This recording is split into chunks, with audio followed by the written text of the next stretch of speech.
Uneducated, unfiltered, unhinged. This is the Mangina Dialogues. We at it again with your host Nick Scopes and the Gregolicious. You know how we do, cause you know we keeping it gangster and silly. Unplugged like a full swung titty. About get jitty, cause you know we down to the nitty and the gritty. And we make shit sound so damn pretty. Yeah, cause this unhinged comedy. And right now you're in the mix. So get ready, cause we about to get it poppin'. And we ain't stopping. Uneducated, unfiltered, unhinged. This the Mangina Dialogues. We at it again. Hello and welcome to the Mangina Dialogues. I am your host, Nick Scopes. And who do you want me to be today, Mr. Scopoletti? Just be Greg Alprin.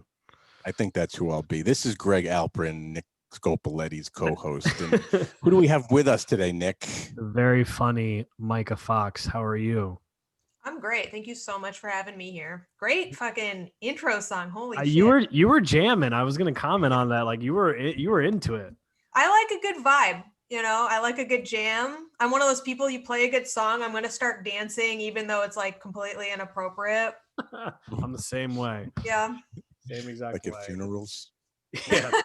I mean, maybe if they've got a mood. You know? Oh man, one of the great. This is going to sound sick, and I won't say whose funeral it was I went to, but they won't. I went know. to. True, they won't know. Don't let us get back to them. So no. This is speaking of awesome funeral music. I was on a flight to Las Vegas with a friend, like. It was for UFC 100, which is like 10 years ago now. And he turns to me and goes, "Oh, by the way, I forgot we have to go to a funeral tomorrow." And I'm like, "Excuse me? Like, what?" He's like, "Yeah, we have to go to a funeral. So-and-so's father died." I was like, "In Las Vegas?" He's like, "Yeah." I'm like, "Okay." So we rented a convertible yellow Corvette at one of those cheesy car rental places on the strip in Las Vegas. And we drove like 10 minutes outside of Las Vegas to a funeral parlor thing and go into this funeral. And it was a Hells Angels Harley Riders funeral, right? We're in a yellow Corvette. Oh my God. Awesome. Okay. Pull up, go inside, full band from the get-go. These guys started rocking out he was an Irish guy, started rocking out U2 songs for literally 45 minutes.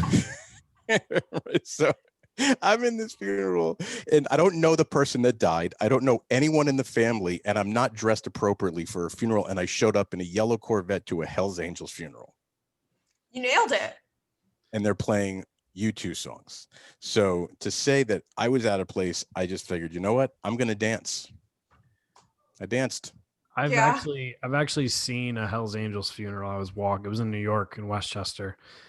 It's dope. I'm not going to lie. When there's like hundreds of guys on motorcycles, it was like the president, whoever passed. And it's wild. It's wild to watch. Yeah. I've never seen anything like it in my life. Now you just named two things I'd like to see. It was one of the best funerals I've ever been to, if not the best. I mean, how could someone at the funeral of someone you don't know not be the best funeral? That's a good point. Right? It was it's gotta beat out the others. It definitely was. It was an experience, like a legit experience. Were they doing like lines that blow off the casket and shit? No. And the guy was also an ex-Navy officer, right? So there was a whole component of like armed services there doing like bugle things, and they played the Navy song, and it went from like being insanely emotional to being like a rock concert in 30 seconds. That's funny. By bugle things, do you mean taps? Something like that, yeah. Bugle, or was it just like a dish of bugles? No, that would have been the best if they played a bugle while serving bugles. No, it wasn't just taps. It was some Navy song, and then they probably played taps. But then they played a bunch of Irish songs that weren't U2 songs. It was a surreal experience, and I'm not doing it justice at all. How long did you stay at that funeral? Until it ended. like 2 hours. Really? Yeah. Sounds like a fun And they don't- time. And they don't bury you like in Las Vegas, I guess in Nevada, anywhere there's a desert, they don't bury you in the ground.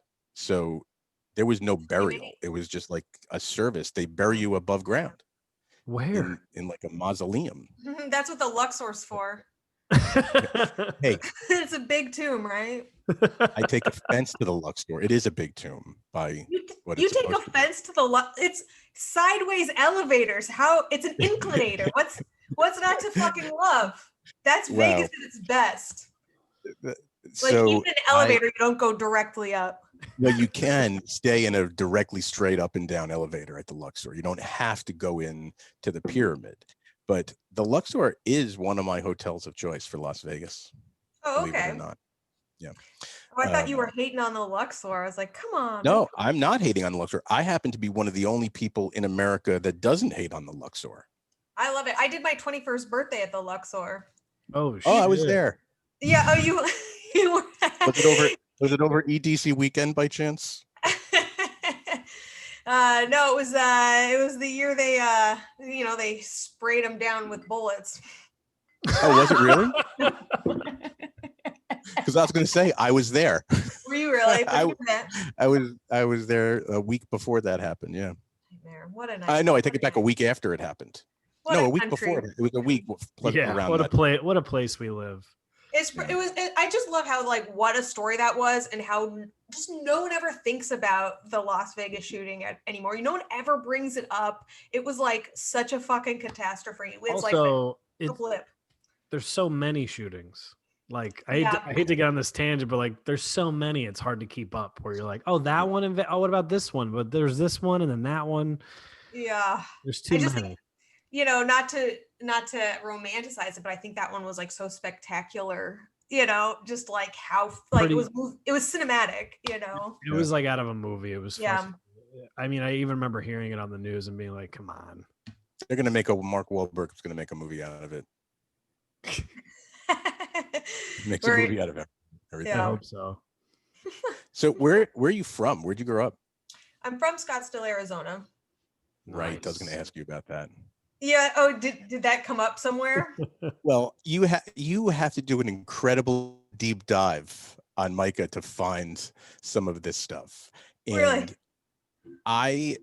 It was like probably on the 6th page of my Google search or Bing search or something. And I stumbled upon your old blog. Oh my God, yeah. It's not, I never took it down. And there's this awesome rant about Scottsdale. And I used to, when I was a kid with my parents, I learned how to play golf in Scottsdale. We used to go to Scottsdale every summer for like a week or so. And I have some very good friends from Scottsdale, so I know Scottsdale pretty well, and you nailed it. Yeah, you know more than most. It's incredible, and I laughed, and I wrote it down because I wanted to read it to Nick. It's gonna be a surprise to me as well. I don't remember. You don't even remember what you wrote? Because that blog was what, like 2010, something like that. This was your last blog post. It was your second to last blog post. God, this sounds like a suicide note, I bet. In 2011, and I loved it. It was called a blog because now they're called influencers. Yeah. TikTokers. So Nick, this is her comment on living in Scottsdale, Arizona. You ready? Yes. They say that Los Angeles is the place where people's dreams go to die. Scottsdale is the place where people's pathetic dreams go to thrive. That's perfect. And I was like, it's dead on true. I mean, everyone I know, it's just true. Is that like on when you like enter the town, when you enter the city, is it like on the sign? Is that what it says? Your blog post? It's where your dreams go to die. Their actual slogan is most livable city. So, which I think means the same thing, but it's more subtly put. Yeah. What do they mean by that? Most livable city? I think, white. I mean, it's just suburb. It's a suburb, right. It's a well-planned community with good schools. And also, I mean, they should probably caveat like most livable in Arizona, which is the least hospitable state, least livable state, right? There's no water, there's no grass that grows naturally. You know, you put your foot down on the cement, you're going to burn the bottom layer off. All the animals have thorns and shoot blood out of their eyes. It's a hellscape. So It is the Walking Dead. What? It's the Walking Dead. Yeah, like being raised there, I was just like, I don't think we're all supposed to be alive. You know, it wasn't until I visited the East Coast and I was like, oh, the air has moisture in it and I can breathe again. And it's really one of my friends who lived there for like 15 years as a second, like they transitioned to Scottsdale as a place they thought they were going to live for a long time, and they wound up living for 15 years, moved a few years ago back to the East Coast. And one of the things he was like, the thing that Scottsdale in that area is known for the most is like they have the most amount of plastic surgeons per like capita anywhere in the country. And it goes back to like the most amount of breast enhancements anywhere within like a 30 square mile area is Scottsdale, Arizona. I'm moving. Fuck it. No doubt. I mean, I moved away a long time ago, but like even when I was in high school, like it was very common for high school students to be getting nose jobs and boob jobs. You know, we had like people like doing the thing where they like lengthen their lip a certain amount to cover their teeth and get their ears pinned, and all of these like little changes. Wow. It wasn't like in high school. It wasn't like in the opening scene of Clueless where like everyone's in, but it was like, yeah, they were like common gifts kids would get for good grades and shit. So, what? Like, yeah. Like, you get a Nintendo set, you get new tits. I think it's very possible if I was in a different family, I would have already had a nose job, by the time I was 18, Your parents weren't having it, huh? They were like, nah, we ain't doing this shit. Oh no, they just were like, yeah, what's the word? Neglectful? Like, I don't think they would have been necessarily morally opposed to it. I think they just didn't care enough about me to like listen to me complain about shit. Hence probably why you do comedy, right? To get noticed, right? Get some attention. It's mostly to get medical attention. I just go on stage, it's like, is anyone a doctor? I don't know if you guys can see this blue haze. Yeah. I don't know what I did. If any of your fans are doctors. I was pulling on, I don't know if you can see behind me, this handle.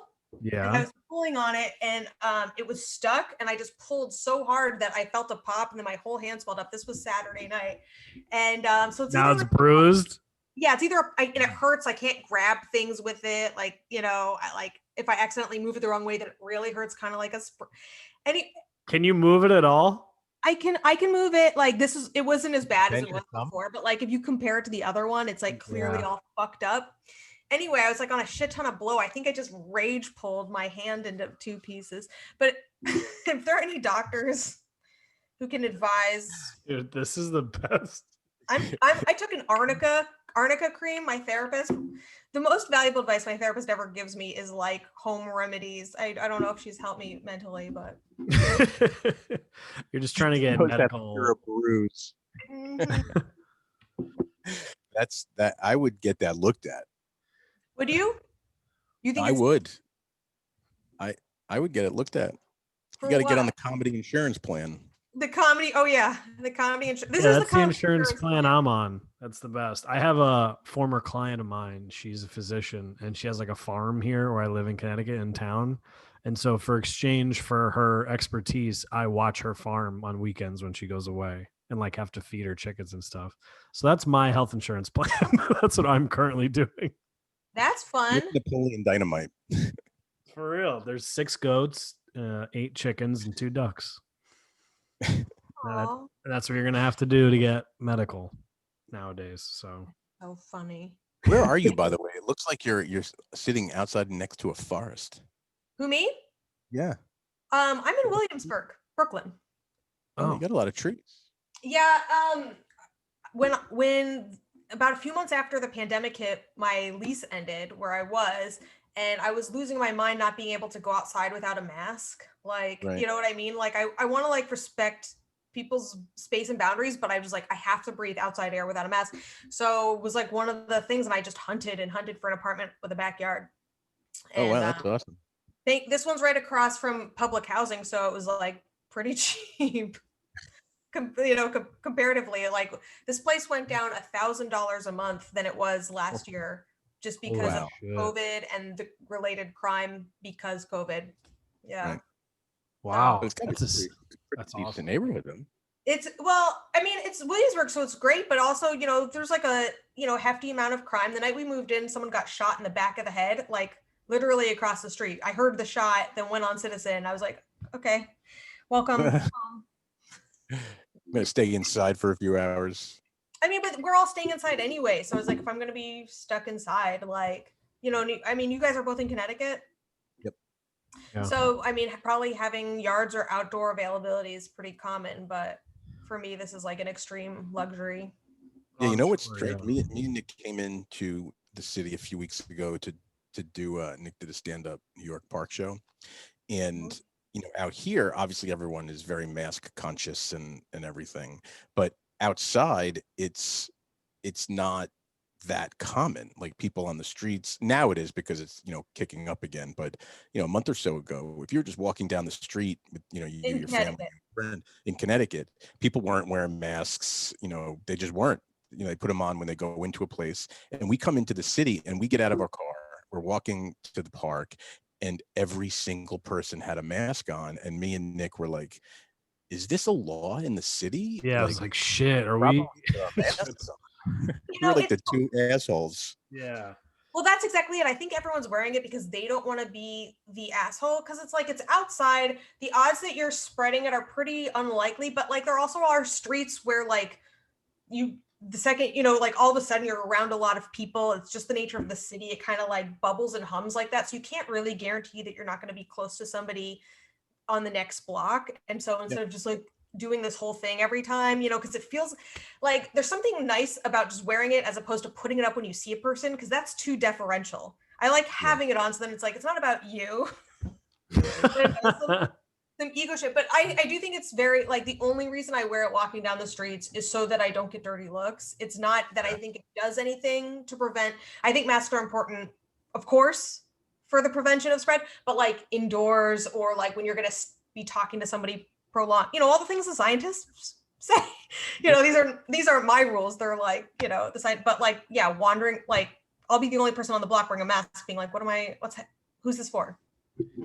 There's Yeah. still That's there's going to make still a so much promo video. Micah's rules of the quarantine. Of mask wearing. It's like outside, inside, all the time. Don't be an asshole. There is like this arbitrariness, because it's like you walk around with a mask, you're passing people, you're not really at risk of giving or getting. And then like you go to like these park shows or like anywhere, even in the park, second you sit down, you can take the mask off and no one looks at you sideways. It's like, why? Like, is there some medical efficacy to sitting down?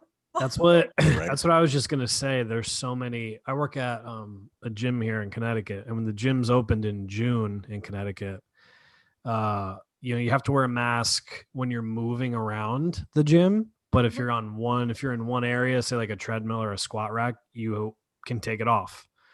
And I'm like, okay. And it's like, but then New York opens, right? Yeah. New York opens. You have to keep the mask on all the time in the gym. Can't take it off. But they opened also with having full utilities, so public showers. We didn't have showers in June. I'm like, who's making these rules to where like New York can open, like you can't have your mask off, but you could share a shower with a person? Like, I don't understand. I'm not sure either, other than like, I know like actual pools are the safest place because the chlorine. I don't know why the showers, but like also just like if you're on a treadmill, you're still breathing heavily. It's like you're still like pushing that air, pretty far.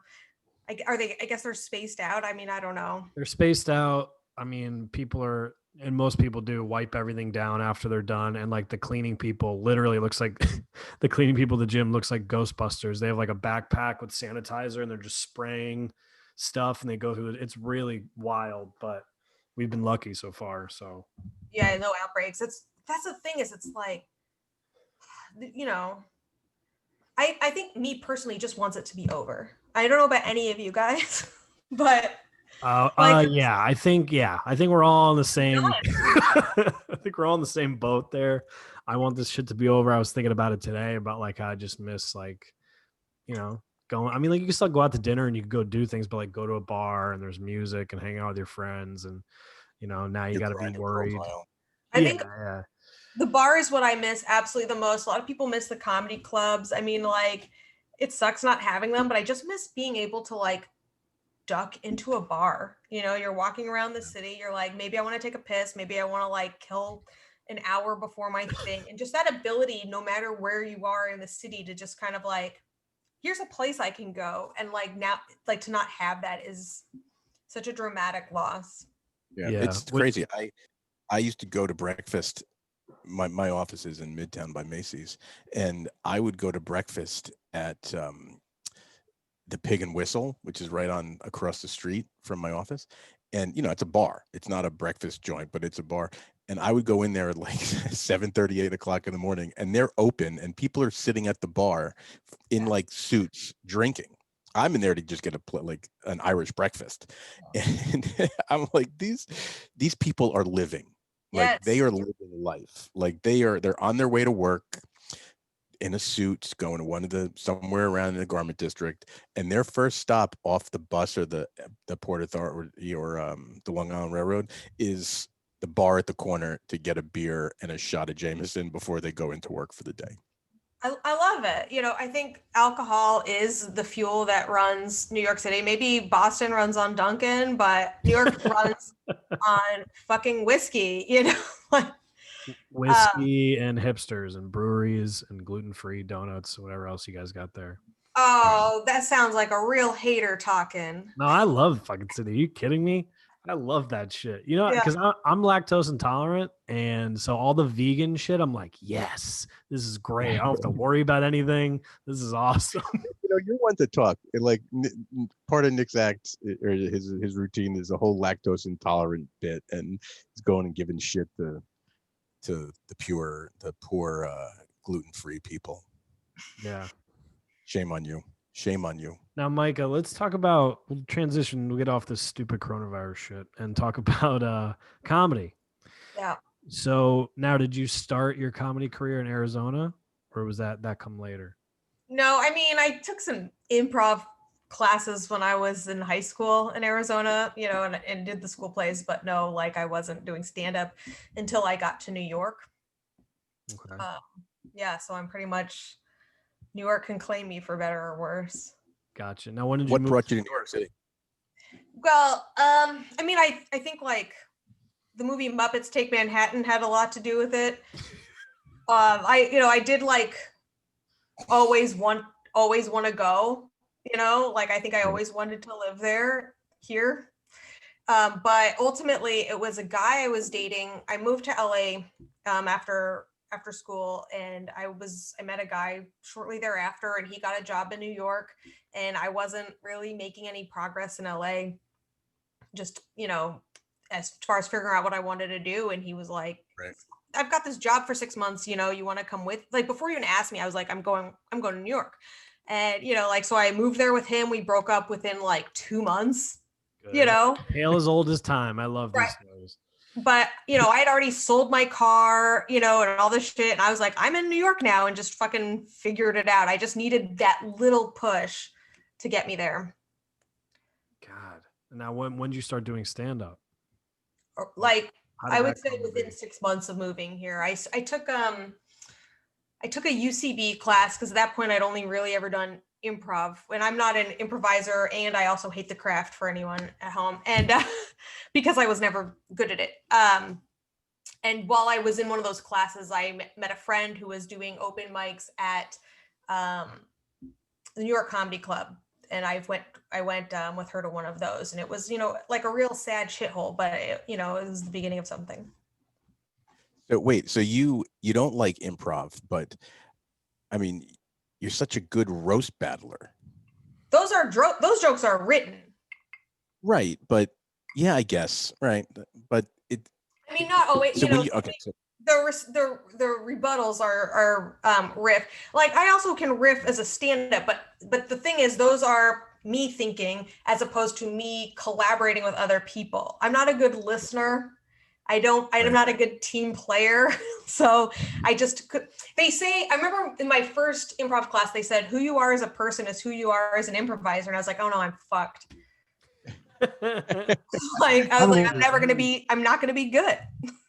I've talked to people that I've only done stand up, and I've talked to people about, that do improv. And I was like, I don't know if I could do it. Like, I'm too just like, you'd have to depend on other people. Like, I don't know about that. Yeah, you have to trust other people, and worse, you have to understand them, and I think that's like the defining, like, so, I mean, most stand-ups, it's like, it's like Asperger City. So already that cuts out, one, and then the rest are just strong-headed people, your mind gets going in one direction. If someone else makes a left turn, you have to be nimble when you're doing improv. And I'm not. Same. I don't think I could ever do it. I don't think I'd be able to think like that with a group of people. I'd be distracted, like anything. Throw me off. I know myself. I know Yeah. bad. Yeah. So it is like people are good at it. Like it's very impressive. But I mean, I think also there's not a lot of good improv out there. Micah, is your safe word still Cosby? I thought about changing it as the rapist kept emerging. To sort of keep it up to date. But there's something about Cosby that I think Cosby is a very funny word. Yeah, my safe word's Cosby. Nothing will kill a boner faster than that word. I guess it depends on whose. Yeah, right? Not his. Mine's gone. So your safe word is gone, or your boner? My boner's gone. Oh. It went away as soon as safe. Came on camera. Safer if you don't lie there, fella. So to the roasts, right? So that's how I actually really first started like diving into you and Karen, right? I don't even know how I came across it, but I stumbled on your guys' roast so good battle. And I watched it like probably an hour straight. I was in tears, right? Like just in tears. And it was so good, and it just kept dry. I would kept like peeling back the layers, and then I was like, "Wow, look at this amazing shit that I found." And then you've actually written for other people for roasts. Yeah, I think the roasts are so fun. It's my favorite. Right. So that's what I wanted to ask you about writing for roasts. Right. So like one of the most like iconic ones that I know of, if I was going to say, hey, go watch this roast, you will crack up for an hour, is that Voss roast, right? What did you write on that roast? I must know. And for whom? Wait, what did I write? So I wrote for Judy Gold mostly on that roast, and then I also just sent jokes into Bonnie to disperse amongst others. Yeah. So I'm trying to remember. I remember jokes that I wrote, but I don't remember which ones got used. Like my favorite joke on that roast wasn't one that I wrote, but it was Jim Florentine's. Yeah. Where she's like, she ended up marrying stupid rich. Right. I think that's the best one, but what did I say? I think for DeRosa, I said he had a face only a mother could give up for adoption. I mean, it was that was just so, that whole roast was so good. So what makes that something you like writing different from writing for yourself or for other stuff that you write for? I think it's because it's like there is something fun in like being able to just try and be the meanest, but still make it clever. Like the challenge of like, what's the meanest thing you can say about a person, and how can I make that funny enough to get away with it? And it's like that dance, and like, that's kind of excruciating too, because it's like, it's just all about solid joke writing. There really isn't too much else to it. So there's a lot, like once it clicks into place, there's that like feeling of like, I've got this discrete thing that I can hold on to and love. Is that too romantic? That was very romantic. I was like, wow, I was mesmerized while you were talking. Nick definitely just got his boner back, by the way. Oh yeah. Cue the theme song. If I had a dime for every time I had to see Nick's boner, I'd have lots of time. You'd have enough to buy him some pants. I would. You know, it's a good idea. I should buy Nick a new pair of pants. Keep that boner away. Dude, who needs them? So how long did it take you to hit your stride with stand-up, where you felt that you really had command? And I'm sure you get nervous going up every time you go up, but when you knew you had command of the craft to do a considerable time and give the people, their money's worth. I'll let you know. I think she's going to get it together by November 7th at Pinstripes in South Norwalk. I've done longer sets, like off and on, like in New York, it's not really abundant. You have to go on the road to get that time. And I'm not really a road comic. I've mostly been working as a writing job during the day, and then I hit spots at night, kind of working for that, really crafting that 10-minute set. Sorry, Nick. Sorry to make you yawn talking shop. No, that's not. Called out. I know. So, but I lived in Houston for a while working for 9 months. And so I was able to do time out there. And I think I got, because also it was Texas, the fear that there would be industry watching was gone, all the pressure of all the other comics being there was gone. And so I could kind of relax and just sort of be this is my crowd. This is what I'm going to do.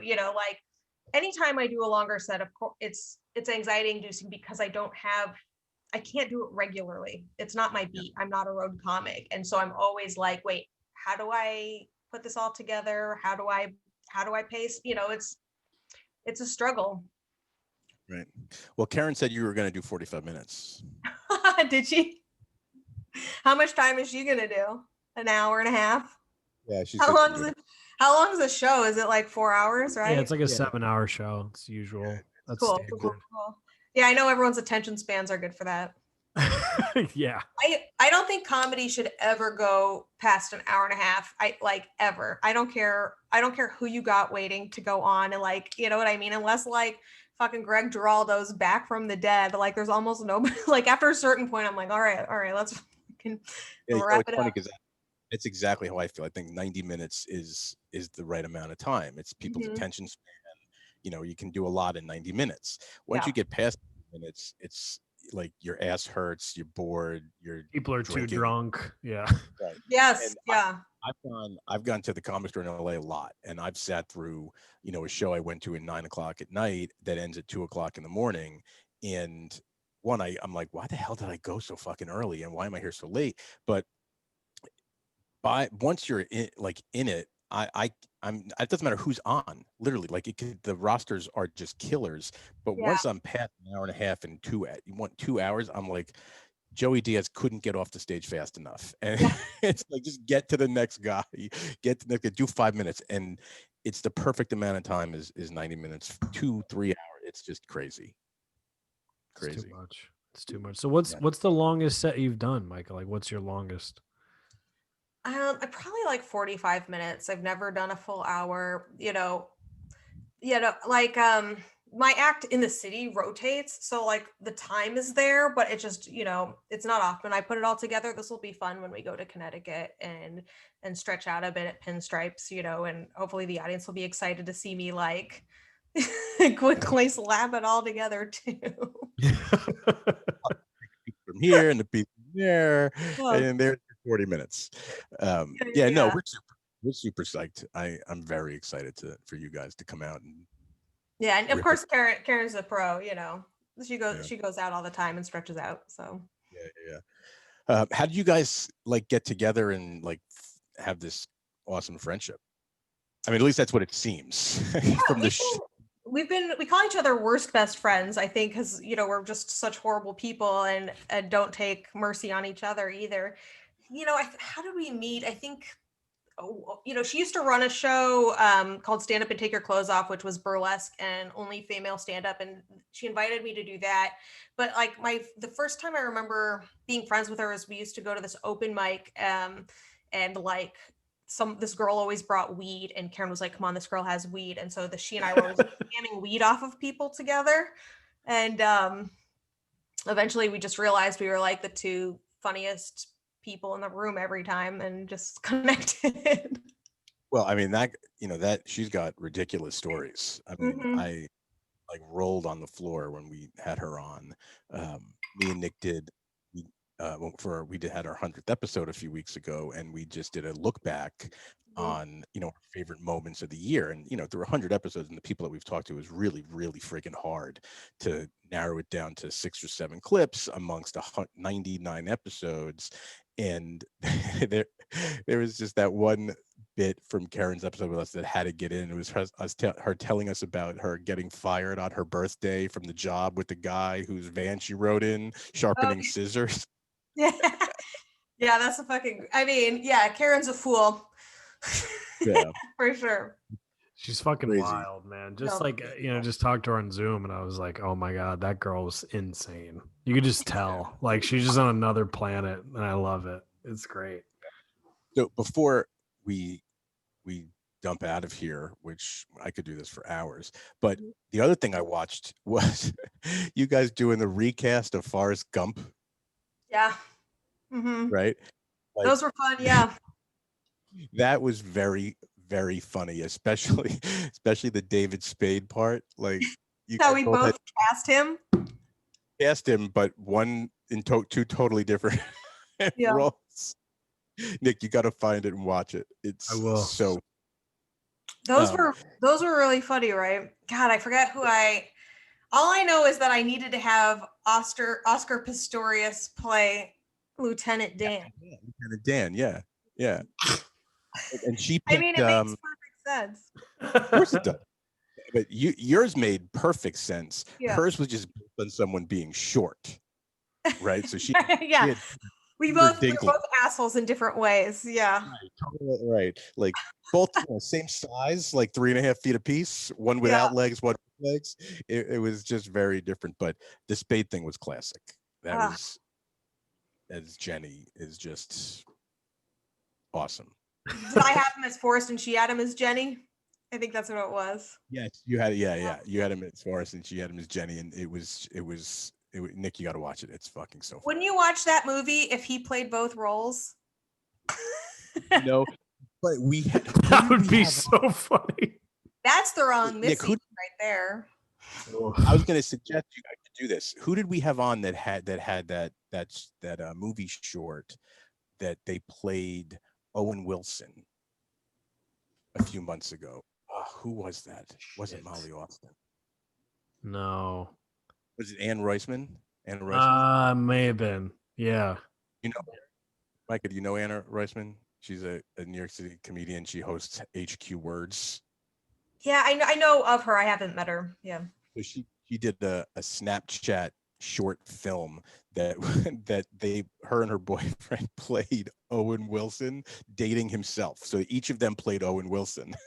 That's funny. It was very funny. You guys should do that. You and Karen should do Forrest Gump. You each play David Spade. Doing Forrest Gump.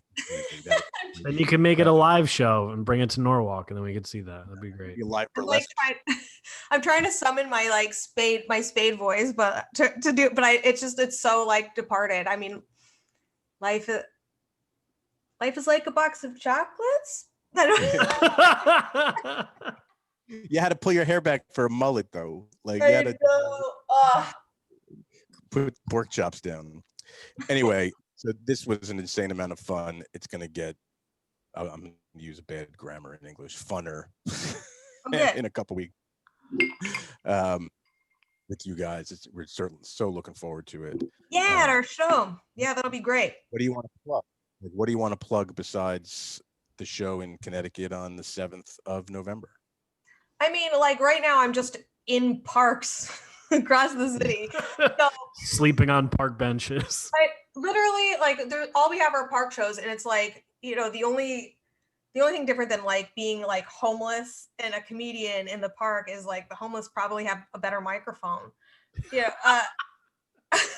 But so just follow me on Twitter and Instagram. I've got pretty good accounts at Micah Fox, MYKAFOX. Great name. Love it. Micah, this was fun as hell. And Thanks for having me. we will see you November 7th, and we'll have whiskey waiting for you. Thank you. Thanks, guys. Thank you. Bye. Talk to you soon.